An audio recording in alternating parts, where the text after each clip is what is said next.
আরবদের সম্পর্কে একবার নেতানিয়াহু বলেছিলেন যে তারা উপর দিয়ে আমাদেরকে বলে যে ফিলিস্তিনে হামলা করা সঠিক না, এটা অন্যায়। কিন্তু তারা ভেতরগত দিক থেকে আমাদেরকে বলে যে তোমরা হামলা করে দ্রুত ফিলিস্তিনিকে নিঃশেষ করে দাও। যেদিন এই কথাটা আমরা শুনেছি সেদিন এই কথাটা আমরা সরাসরি এটার বিরোধিতা করেছি এবং আমরা বলছি অন্তত আরবের দেশরা এরকম করতে পারে না।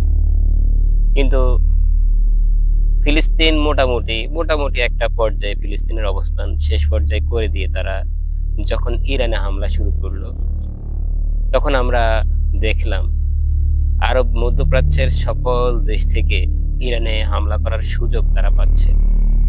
যদিও ইরান এবং আরব বিশ্বের মধ্যে দেশগুলো সবগুলোই মুসলিম দেশ। এখানে যে বিষয়টি পরিলক্ষিত হয় সেখানে হচ্ছে মূলত ওই যে নেতানিয়াহু ঐদিন কথাটা বলেছিল, ওই কথাটা সত্য ছিল। এখন বর্তমানে আমরা ইরানের সাথে যে যুদ্ধ দেখছি, এই যুদ্ধে ইরান একা লড়ে যাচ্ছে। সৌদি আরব, বাহরাইন, কুয়েত, আবুধাবি কোন দেশ কোন রকম ইরানকে সহযোগিতা করছে না। এবং তারা ট্রাম্পকে চাপ প্রয়োগ করছে, ইরানকে কেন দ্রুত শেষ করে দিচ্ছে না। ট্রাম্পকে তার মিত্র দেশরা সহযোগিতা করছে না। কিন্তু যারা ইরানের মিত্র দেশ হওয়ার কথা ছিল, তারা তাদেরকে সহযোগিতা করছে, তারা তাদেরকে ভেতরগত সাপোর্ট দিচ্ছে, তারা ভেতরগতভাবে চাপ সৃষ্টি করছে।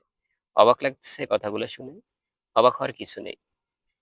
মীর জাফর শুধু বাংলাদেশে জন্মগ্রহণ করেন। এই পৃথিবীতে বড় মুসলিম দেশগুলোর যে নেতারা বসে আছে, তারা হচ্ছে পশ্চিমাদের বুদ্ধিতে চলা দেশ। তারা তাদের নিজস্ব ব্যক্তিগত কোনো কিছু নেই। আর আরব বিশ্বের দেশগুলো মূলত সুখপ্রিয়, আনন্দপ্রিয়। এরা সুখ আর আনন্দ, স্বাচ্ছন্দ্য, ঘুম যেখানে পাবে সেটাকেই তারা আঁকড়ে ধরবে। তাদের মাঝে যুদ্ধ করা, তাদের মাঝে যুদ্ধ করে শহীদ হওয়া, তাদের মাঝে এই মৃত্যুর তামান্নাকে গ্রহণ করা, বিজিত হয়ে অথবা যুদ্ধে শহীদ হয়ে যাওয়াগুলো বিষয়গুলো খুব কঠিন মনে হয়। যেটা সহজ হয়ে যায় ফিলিস্তিনে গেলে, যেটা সহজ হয়ে যায় ইরানে গেলে, যেটা সহজ হয়ে যায় ইরাকে গেলে, সেটা মধ্যপ্রাচ্যের সৌদি, আবুধাবি, দুবাই, মিশর অন্যান্য দেশগুলোতে গেলে যথেষ্ট কঠিন হয়ে যায় শহীদ হওয়ার বিষয়টা। তো ট্রাম্পও অনেক একবার আমরা কিছুদিন আগে ট্রাম্প যখন এই আরব দেশে গিয়েছিল, আরব দেশে ট্রাম্পকে এত পরিমাণ জিনিসপত্র দিয়েছে, এত পরিমাণ টাকার জিনিসপত্র দিয়েছে যে একটা ভিডিও দেখেছি সেটা যদি ওটের পিঠে করে হয়, আমাদের বাংলাদেশের সমান একটা দেশ হবে। এত সম্পদ দিয়েছে। অর্থাৎ ওটের পিঠে যদি স্বর্ণ মুদ্রা এতটুকু থাকে, যতগুলো ওট আমাদের পুরো বাংলাদেশের চড়াই গেলে থাকবে।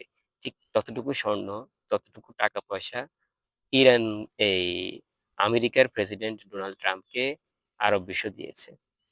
আরব বিশ্ব এখনো চায় যে ইরান কঠিনভাবে পরাস্ত হোক এবং ইরান হেরে যাক।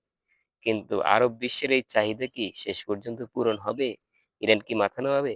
কমেন্টে জানাবেন।